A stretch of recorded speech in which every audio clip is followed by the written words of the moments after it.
அனைவருக்கும் வணக்கம்.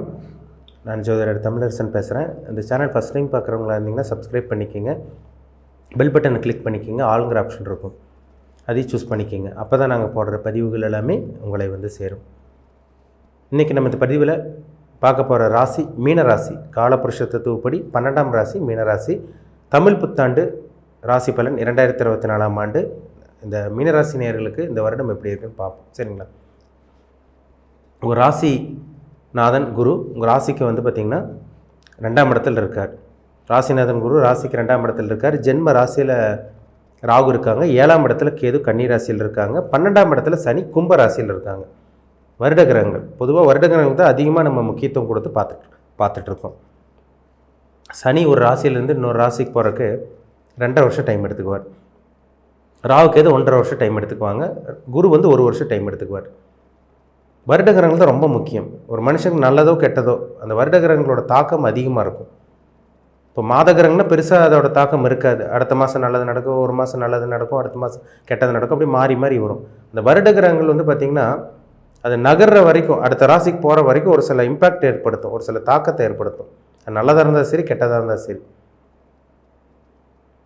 இப்போ பாருங்கள், உங்கள் ராசிக்கு 2ஆம் இடத்துல இருக்க குரு 3ஆம் இடத்துக்கு வருவார். உங்களுக்கு குரு பயிற்சி நடக்கும்.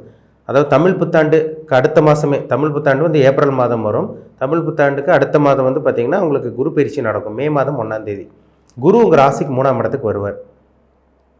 சனி பயிற்சி அடுத்த வருஷம், அடுத்த வருடம் பார்த்திங்கன்னா 2025 மார்ச் கடைசியில் தான் உங்களுக்கு சனி பயிற்சி நடக்கும். அது ஜென்ம சனி. உங்கள் ராசிக்கு 12 இருக்க சனி உங்கள் ராசி மேலே வருவார்.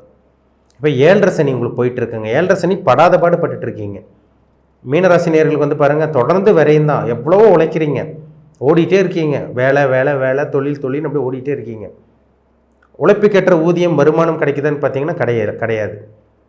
செலவு தான், செலவு மேலே செலவாக தானே போயிட்டுருக்கு. உங்களுக்கு பணத்தை சேஃப்டி பண்ண முடியலையே, மிச்சம் பண்ண முடியல உங்களால். செலவாக தான் போயிட்டுருக்கு. மாதமாக சம்பாதிக்கிறதுக்கும் செலவு பண்ணுறதுக்கும் கரெக்டாக இருக்கும். 2021-22 கூட நீங்கள் நல்லா இருந்தீங்க. ஆனால் 2023 எப்போ சனிப்பயிற்சி வந்ததோ அப்போ இருந்து உங்களுக்கு பிரச்சனை. ஏன்னா சஞ்சித கர்மம், பிராப்த கர்மம், கிரியமான கர்மம், இந்த 3 கர்மம் செயல்படுத்தக்கூடிய கிரகம் சனி பகவான் தான். அதனால தான் அவர் கர்மக்காரகன் சனின்னு சொல்லப்பட்டிருக்கு. செலவு இருக்க தான் செய்யும். இந்த விரை சனி இந்த வருடம் எப்படி இருக்குன்னா, மீனராசினியர்களுக்கு நிச்சயமாக செலவு இருக்க தான் செய்யும். இப்போ இந்த குரு பயிற்சி 3ஆம் இடத்துக்கு வர்றாரு. இது பெரிய யோகமான குரு பயிற்சின்னு கேட்டிங்கன்னா ஓரளவுக்கு நல்ல குரு பயிற்சி தான். பெருசாக உங்களுக்கு பாதிப்பு இருக்காது. 3ஆம் இடத்துக்கு வரக்கூடிய குரு பார்த்திங்கன்னா பெருசாக பாதிப்பு கொடுத்துட மாட்டார். பொதுவாகவே குரு 2, 5, 7, 9, 11, அது 2ஆம் இடம், 5ஆம் இடம், 7ஆம் இடம், 9ஆம் இடம், 11ஆம் இடம், இந்த இடத்துக்கு குரு வரும்போது தான் நல்ல ஒரு குரு பயிற்சின்னு சொல்லப்பட்டிருக்கு. குரு பலன் வந்துருச்சா, எங்களுக்கு குரு பலன் வந்துருச்சா, இந்த மாதிரிலாம் கேட்குறாங்க பார்த்தீங்களா, அதுதான். ஆனால் இப்போ 3ஆம் இடத்துக்கு வர்ற குரு பார்த்திங்கன்னா முயற்சி தூண்ட வைப்பார், தன்னம்பிக்கை ஏற்படுத்தி கொடுப்பார். ஏன்னா ராசிநாதன் 3ஆம் இடத்துக்கு போகிறார். உங்கள் மைண்டெல்லாம் பார்த்திங்கன்னா இந்த முயற்சி நோக்கியே இருக்கும். ஒரு தன்னம்பிக்கையோடு செயல்படுவீங்க. 7.5 சனி நடந்துகிட்டு இருக்குது, பார்த்துடலாம், எதாக இருந்தாலும் பார்த்துடலாம், போராடி தான் பார்ப்போமேன்னு ஒரு தைரியம் வரும். அந்த குரு நின்ற இடத்த விட பார்க்குற இடம் ரொம்ப சிறப்பாக இருக்கும்.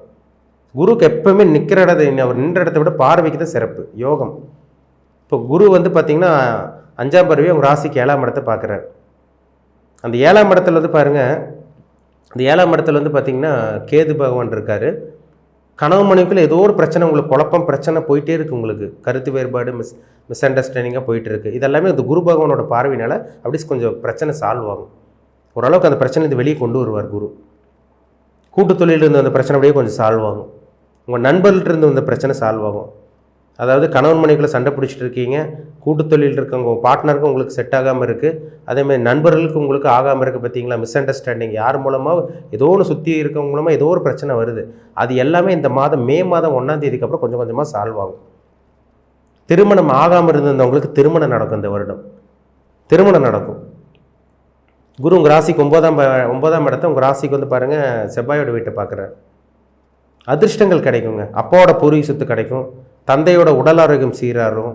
அப்பா வழி சொந்தங்களுக்கு உங்களுக்கு இருந்து வந்த அந்த சங்கடங்கள், அந்த கருத்து வேறுபாடெல்லாம் கொஞ்சம் விலகும். படிக்கக்கூடிய மாணவர்கள், ஸ்டூடெண்ட்ஸ் பார்த்திங்கன்னா உயர்கல்வி படிக்கிறதுக்காக நீங்கள் வெளிநாடு போகலாம், வெளியூர் போகலாம், இதெல்லாமே உங்களுக்கு நடக்கும். இதெல்லாமே இந்த 3ஆம் இடத்துல இருக்க குரு ஏற்படுத்தி கொடுப்பார். அவர் 9ஆம் பார்வையை உங்கள் ராசிக்கு 11ஆம் இடத்தை பார்க்குறாரு. லாபங்கள் கிடைக்குங்க. ஒரு பக்கம் பணம் வரும், ஒரு பக்கம் செலவும் உங்களுக்கு இருக்க தான் செய்யும். ஏன்னா 12 சனி, பணம் வரும் செலவு பண்ணுவீங்க, பணம் வரும் செலவு பண்ணுவீங்க. இப்படி தான் உங்கள் வாழ்க்கை இந்த வருடம் போகும். ஆனால் நிச்சயமாக பணம் வரும். கேட்ட இடத்துல கடனும் உங்களுக்கு கிடச்சிரும் இந்த வருஷம். சரிங்களா? ஆனால் யாரையும் நம்பிடாதீங்க. இந்த ஷேர் மார்க்கெட்னால பணத்தை போட்டு ஏமாந்துடாதீங்க. அதில் பணத்தை போட்டு ஏமாற்றிட்டிங்கன்னா நீங்கள் இந்த அடுத்த ஒரு 3-4 வருஷமெல்லாம் மாட்டிக்கிட்டீங்கன்னு அர்த்தம். சரிங்களா? அதனால் போட்டு ஏமாந்துட வேண்டாம். ஏமாறாமல் முடிஞ்ச அளவுக்கு ஏமாறாமல் இருக்கிறதுக்கு பாருங்கள். அடுத்தவங்களை நம்பாதீங்க. புதியவர்களோட நட்பு கிடைக்கும். அவங்ககிட்ட கொஞ்சம் கவனமாக இருக்கணும், எச்சரிக்கையாக இருங்க, கேர்ஃபுல்லாக இருங்க. சரிங்களா? வர்ற பணத்தை முடிஞ்ச அளவுக்கு கொஞ்சமாச்சு சேஃப்டி பண்ணி வச்சு உங்கள் ஃபேமிலி ரன் பண்ணுற அளவுக்கு பார்த்துக்குங்க. சரிங்களா? ஏன்னா ஒரு சில பேர்லாம் பாருங்கள், ஃபுல்லாக செலவு பண்ணிகிட்ருக்கீங்க. நான் அது வாங்கிட்டேன், சரி வீடு வாங்கிட்டேன், நிலம் வாங்கிட்டேன், இப்போ தொழிலுக்காக முதலீடு போட்டால் கையில் சுத்தமாக பணம் இல்லை அப்படிங்கிற மாதிரி சொல்கிறாங்க. வீடு வாங்கினது, நிலம் வாங்கினதில் அதெல்லாம் சுப விரயங்கள் தான். சுப காரியங்களுக்காக செலவு பண்ணுறீங்க. தொழிலில் வந்து அதிகமாக முதலீடு போட்டு ஏமாந்துடாதீங்க. சரிங்களா? அதனால் கொஞ்சம் கவனமாக இருக்கணும். தொழில் விஷயத்தில், வியாபார விஷயத்தில் கவனமாக இருக்கிறது ரொம்ப ரொம்ப நல்லது. 12ஆம் இடத்துல இருக்க சனி அப்படி தான் பண்ணுவார். அதேமாதிரி வெளிநாட்டு பிரயாணத்தை ஏற்படுத்தி கொடுத்துருவார். சொந்தக்காரங்களை விட்டு பிரிஞ்சு, கூட பிறந்தவங்களை விட்டு பிரிஞ்சு, அதேமாதிரி ஹஸ்பண்ட் அண்ட் ஒய்ஃப் யாரோ ஒருத்தர் பிரிஞ்சு, அப்பா அம்மா விட்டு பிரிஞ்சு போகிறது, இந்த மாதிரி விஷயங்கள்லாம் இந்த சனி 12ஆம் இடத்துல இருக்க சனி ஏற்படுத்தி கொடுப்பார். குரு வந்து 3ஆம் இடத்துலேருந்து அவர் உங்கள் ராசிக்கு 7ஆம் இடத்தை பார்க்குறாரு. உங்கள் ராசிக்கு வந்து 9ஆம் இடத்தை பார்க்குறாரு. உங்கள் ராசிக்கு 11ஆம் இடத்தை பார்க்குறதுனால நிச்சயமாக இந்த வருடம் லாபங்கள் கிடைக்கக்கூடிய வருடமாக உங்களுக்கு இருக்கும். பணம் வரக்கூடிய ஒரு நல்ல ஒரு வருடமாக இருக்கும். அந்த வர்ற பணத்தை வந்து அளவாக சேமிப்பு பண்ணி செலவு பண்ணக்கூடிய வருடமாகவும் உங்களுக்கு இருக்கும். சரிங்களா? செலவு இருக்கும், கண்டிப்பாக செலவு இருக்கும். செலவு இல்லாமலாம் இருக்காது. தேவையான அளவுக்கு வந்து பார்த்திங்கன்னா கடன் வாங்கிக்கோங்க. அதிகமாக கடன் வாங்கி மாட்டிக்காதீங்க. ஏன்னா உங்களுக்கு வந்து பார்த்திங்கன்னா 7.5 சனி போயிட்டுருக்கு, விரைய சனி உங்களுக்கு போயிட்டுருக்கு. கவனமாக இருக்கணும். ஏன்னா கடைசியில் கடன் கட்ட முடியாமல் போயிடும், மாட்டிக்க போகிறீங்க. சரிங்களா? ஏன்னா 2025 மார்ச் 29 உங்களுக்கு ஜென்ம சனி நடக்கும். அதுக்குண்டான அஸ்திவாரம் தான் இதெல்லாமே. இப்போ ஒருத்தட்ட ஏமாந்துட்டிங்கன்னா நீங்கள் வந்து கடன் வாங்குவீங்க. அந்த கடன் அடைக்க முடியாமல் அடுத்த 2.5-3 வருஷம் தடுமாறுவீங்க. அதனால் கொஞ்சம் கவனமாக இருங்க. சரிங்களா? யாரையும் நம்பாமல் பண விஷயத்தில் கவனமாக இருந்துட்டிங்கனாலே எந்த ஒரு பிரச்சனையும் உங்களுக்கு வராது. மெயினாக உடல் ஆரோக்கியத்தை பார்த்துக்குங்க. ஹெல்த் கண்டிஷனை பாருங்கள். ஏன்னா ராசியில் ராகு, இல்லை கேது. உடல் ஆரோக்கியத்தில் பிரச்சனை வரும். ஆசையை அதிகரிக்க வைப்பார் ராகு.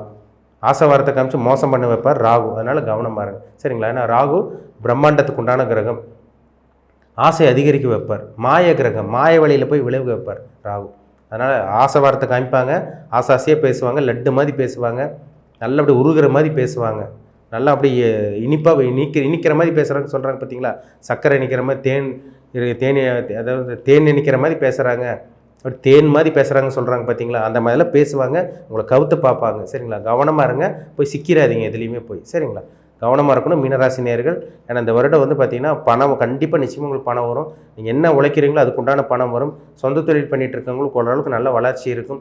வேலைக்கு போயிட்டுருக்கவங்களுக்கு ஓரளவுக்கு நல்லாவே இருக்கும். பணம் வரக்கூடிய நல்ல ஒரு வருடமாக தான் இருக்கும். அது சேமிப்பு பண்ணுறீங்களா இல்லையாங்கிறது அது உங்கள் கையில் தான் இருக்குது. யாரையும் நம்பாமல் இருந்தீங்கனாலே இந்த 7.5 சனி, இந்த விரை சனியை உங்களால் ஈஸியாக ஜெயிக்க முடியும். சரிங்களா? நல்லபடியாக பயன்படுத்திக்கோங்க இந்த வருடத்தை. சரிங்களா? மற்றபடி வீடு வாகனம் வாங்குறது, வீடு மாற்றுறது, ஆல்ட்ரேஷன் பண்ணுறது இதெல்லாமே உங்களுக்கு செட் ஆயிரும். வாகனம் வாங்கலாம், வீடு வாங்கலாம், நிலம் வாங்கலாம், 2 வீலர் 4 வீலர் வாங்கலாம், சொத்து சேர்க்கக்கூடிய இந்த அமைப்பு இதெல்லாமே உங்களுக்கு உருவாகும். கடன் வாங்கியாவது பிஸ்னஸ் டெவலப் பண்ணுறது, கடன் வாங்கியாவது வீடு கட்டுறது, நிலம் வாங்குறது, 2 வீலர் 4 வீலர் வாங்குறது இதெல்லாமே உங்களுக்கு அற்புதமாக இருக்கும். யாரையும் நம்பாமல் அமைதியாக இருந்தீங்கனாலே எந்த ஒரு பிரச்சனையும் உங்களுக்கு வராது. சரிங்களா? உங்கள் தனிப்பட்ட ஜாதகத்தில் என்ன தசாபுத்தி போகுதுன்னு பாருங்கள். அதுக்கு தகுந்த மாதிரி பலன்கள் மாறுபடும். ராசி பலனுங்கிறது ஒரு ஜென்ரலாக பார்க்குறோம். லக்னம்னு ஒன்று இருக்குது. லக்னம்ங்கிறது உயிர், ராசிங்கிறது உடல். என்ன தசாபுத்தி போயிட்டுருக்கு, என்ன கிரகங்கள் உங்களை வழி நடத்திட்டுருக்கு, என்ன கிரகத்தோட இம்பேக்டில் இருக்கீங்க, தாக்கத்தில் இருக்கீங்க, இப்போ உங்களை என்ன கிரகங்கள் உங்களை வழி நடத்திட்டு இருக்காங்க, உங்களுக்கு நல்லது நடந்துட்டு இருக்கா, கெட்டது நடந்துட்டு இருக்கா, இது எல்லாமே தனிப்பட்ட ஜாதகம் மற்றும் கோச்சாரம் அந்த சனிப்பயிற்சி வச்சு 2 வச்சு மேட்ச் பண்ணி பார்த்தோன்னா நம்ம 100% துல்லியமாக பார்த்து தெரிஞ்சுக்கலாம். அடுத்தடுத்து உங்கள் வாழ்க்கையில் என்னென்ன நடக்கும், என்ன விஷயங்கள் நடக்கும், என்ன சம்பவங்கள் நடக்கும் எல்லாமே பார்த்து தெரிஞ்சுக்கலாம். தனிப்பட்ட ஜாதகம் பார்க்க குறிப்பிட்டிங்கன்னா கீழே இருக்க வாட்ஸ்அப் நம்பருக்கு உங்கள் ஜாதகத்தை அனுப்பிச்சுடுங்க. அப்பாயின்மெண்ட் வாங்கிக்கோங்க. உங்கள் சுய ஜாதகம் பார்த்து டீப்பாக தெளிவாக துல்லியமாக பார்த்து தெரிஞ்சுக்குவோம். மீண்டும் அடுத்த பதிவில் சந்திக்கும் வரை உங்களிடமிருந்து விடைபெறுவது உங்கள் ஜோதிடர் தமிழரசன். இந்த சேனல் பிடிச்சிருந்தா உங்கள் நண்பருக்கும் உறவினருக்கும் ஷேர் பண்ணுங்கள், லைக் பண்ணுங்கள், சப்ஸ்கிரைப் பண்ணுங்கள், பெல் பட்டனை கிளிக் பண்ணிக்கோங்க. ஆளுங்கிற ஆப்ஷன் இருக்கும், அதையும் சூஸ் பண்ணிக்கோங்க. அப்போ தான் நாங்கள் போடுற பதிவுகள் எல்லாமே உங்களை வந்து சேரும். நன்றி, வணக்கம்.